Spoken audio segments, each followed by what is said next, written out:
حضرت بلال حبشی حبشہ کے ہیں اور غریب ہیں. غریب غربت یہ ہے کہ آپ خود غلام تھے کسی کے, پھر آپ کو حضرت صدیق اکبر آزاد کرا کر لے آئے. لیکن بات کیا ہے, رسول اللہ صلی اللہ علیہ وسلم کے لیے قربانیاں دی, حضور کے لیے ماریں کھائی, حضور کے لیے تکلیفیں برداشت کی, ہر طرح کی تکلیف جب سہ لی حضور کی خاطر, تو پھر رسول اللہ نے مقام کیا دیا, آپ نے پکڑ کے کعبۃ اللہ کے اوپر کھڑا کر دیا.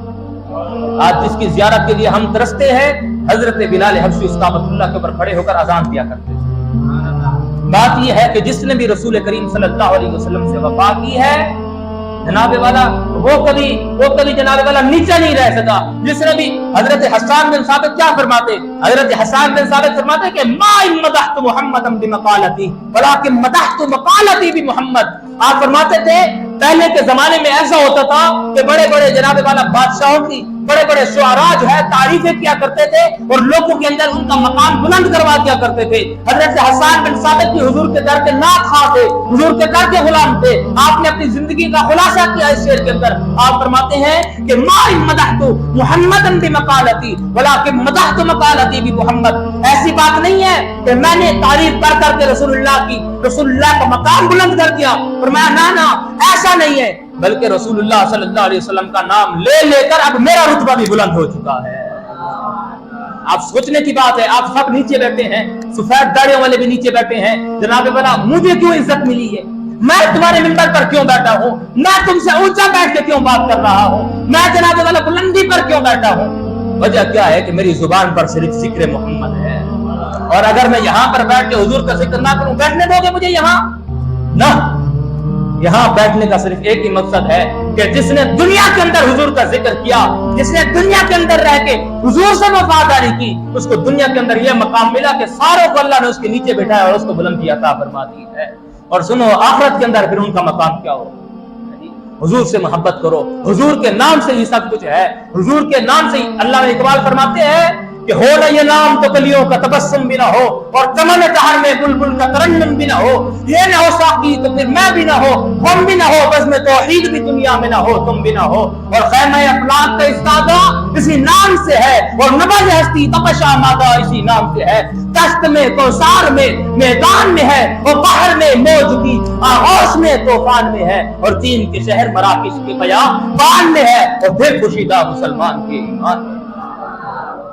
حضور کے نام سے ہی سب کچھ ہے. حضور کے آج بھی اگر تم محمد الرسول اللہ کا دامن پکڑ لو, آج بھی اگر تم رسول اللہ سے وفا کرنے لگ جاؤ, خدا کی قسم یہ ساری ذلت کے دن چلے جائیں. ہاں جی, حضرت عمر بن عبدالعزیز کا جب وقت آیا, آپ کا جب وقت آیا نا, تو آپ نے جناب والا زکات کے لیے بھیجا کہ یہ زکات کا مال لے جاؤ اور جا کے غرباء میں تقسیم کرو.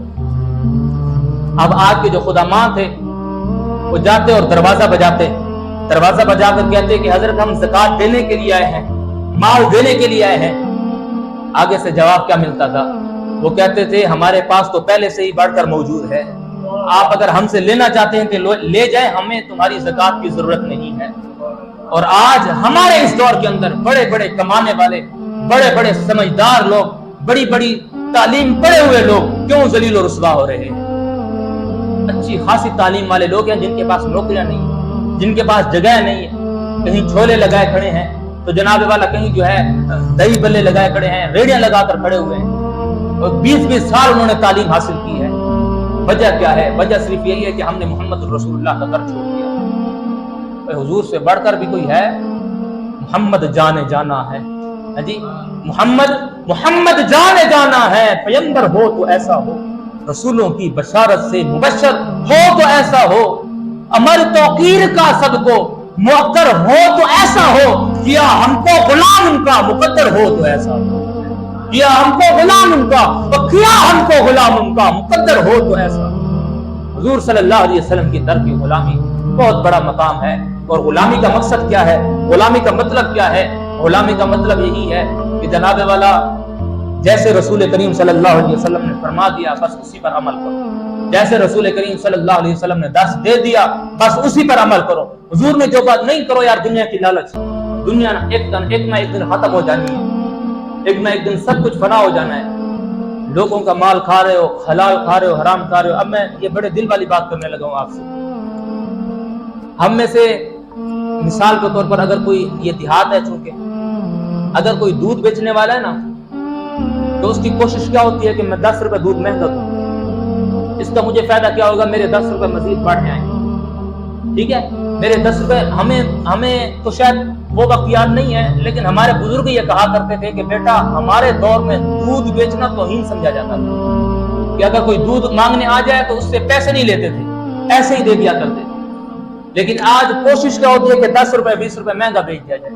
اچھا چلیں بھائی ٹھیک ہے، وہی دودھ بیچنے والا 10 روپے مہنگے بیچے گا، وہ ان کو لوٹ رہے جو اس سے دودھ لے رہے ہیں، اور وہی دودھ بیچنے والا اس نے ظاہر سی بات ہے اپنے جانوروں کے لیے گھاس بھی تو لگانی ہے، جب وہ گھاس کا بیج وغیرہ لینے جائے گا تو جس سے بیج لے گا وہ اس کو 20 روپے مہنگا دے گا، وہ اس سے کمانا چاہ رہے ہیں، جانتا ہوگا ریٹ کم ہے لیکن اس کے اندر چونکہ ایک لالچ جو بڑی آ گئی۔